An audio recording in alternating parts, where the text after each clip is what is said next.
VASKİ tarafından sağlanan insani tüketim amaçlı suyun, yani içme ve kullanma suyunun ishal, kusma gibi hastalıklar yaydığıyla ilgili bazı haberler sizlerin de bilgisi dahilinde yayılmış bulunmakta. Bu konuyla ilgili kurumumuz olarak açıklama yapma gereği duyduk. Öncelikle şunu paylaşmak istiyorum ki Van'ın suyuyla ilgili kısaca bir bahsedeyim.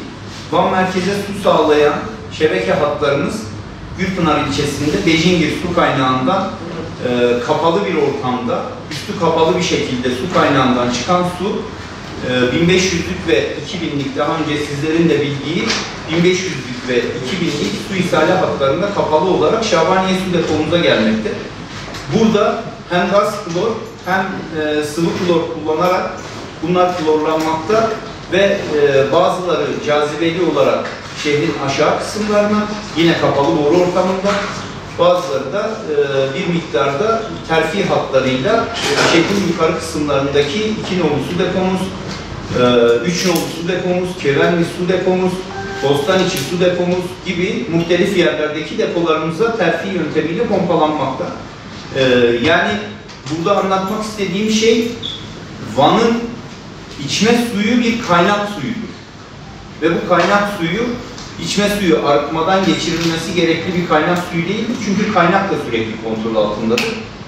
Ve depolarımızda klorlama sistemiyle mikrobiyolojik arıtma sağlanmaktadır. Burada içme suyuyla ilgili sürekli kontroller yapılmaktadır. Ben bu kontrollerden size kısaca bahsetmek istiyorum. İçme suyu şehirlerin şebeke sularıyla ilgili kontrol yetkisi değerli arkadaşlar belediyemizde ya da su kanalizasyon idaremizde değil, İl Sağlık Müdürlüğümüzdedir. Bu 17.02.2005 tarih 25.730 sayılı resmi gazetede yayınlanan insani tüketim amaçlı sular hakkında yönetmelikle belirlenmiştir. Ve bunu belirleyen belediyeler değil, Sağlık Bakanlığı tarafından hükümetimizin Sağlık Bakanlığı'na verdiği yetkiyle içme suyu ve insani tüketim amaçlı sularla ilgili kontrol yetkisi tamamen Sağlık Bakanlığı'ndadır.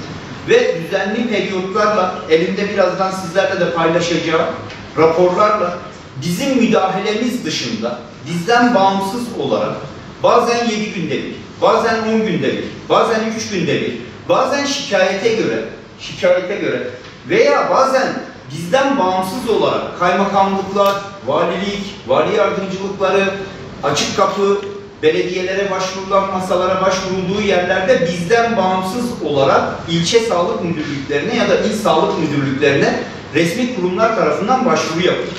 Burada böyle bir şey vardır. Burada böyle bir hastalık belirtisi vardır. Buraya bir test yapın diye. Tekrar söylüyorum. VASKİ'den bağımsız olarak bizim yetkimiz dışında ve bizim kontrolümüz dışında kontrol edilir bizim içme sularımız. Şu elimde gördüğünüz, birazdan sizlerle de detaylı bir şekilde taramalarını da paylaşacağım. 3 merkez ilçemizin Haziran ve Temmuz ayında yapılmış test sonuçları. Halk Sağlığı Laboratuvarımız tarafından yapılmış. Her ilçenin Halk Sağlığı Laboratuvarı tarafından. Şu da geriye kalan 10 ilçemizin rutin aralıklarla yaptığı test sonuçları. Bu test sonuçlarına göre bu bahsettiğim insani tüketim amaçlı sular hakkındaki yönetmeliğe göre bizim içme sularımızda herhangi bir şekilde hastalık yapacak herhangi bir mikrobiyolojik bir belirti yoktur. Bu da Sağlık İl Müdürlüğü tarafından test edilmiş ve raporlar bize gönderilmiştir. Bu merak edilecek veya gizlenecek bir durum değildir. Bunu istediğiniz zaman Halk Sağlığı Müdürlüğü'nden isteyebilirsiniz. İstediğiniz zaman gelip VASKİ'den kontrol edip bakabilirsiniz. Bunu sizlerle paylaşmak istedik. Peki ben yaptığım araştırmayı sizlerle paylaşayım. Özellikle şikayet sahibi bazı vatandaşlarımızla görüşme sağladım. Dedim ki neden dolayı şikayetçisiniz? İşte çocuklarım ishal oldu diye. En basit anlatımla çocuklarım ishal oldu diye bir şikayetle geldim. Peki dedim hangi hastaneye gittiniz? X hastanesine. X hastanesiyle görüştük ve oradaki doktor beyle görüştüğümüz zaman doktor bey dedim siz bunun içme suyundan olduğuna dair bir veriye ulaştınız mı? Hayır dedi. Peki hastalığı sudan kaynaklı olduğuna ulaştınız mı? Hayır dedi.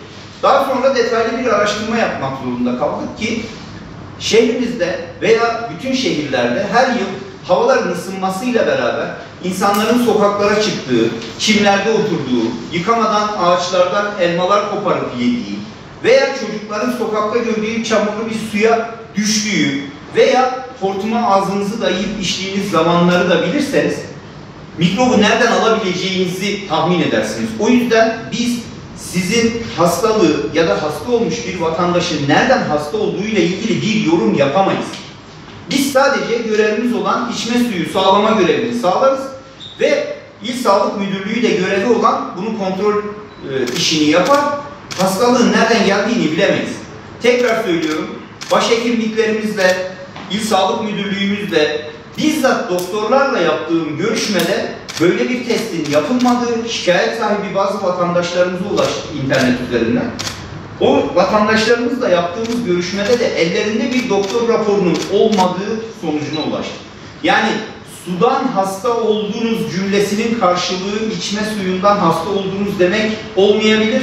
Değerli arkadaşlar, bu açıklamayı yapmak zorunda kaldık.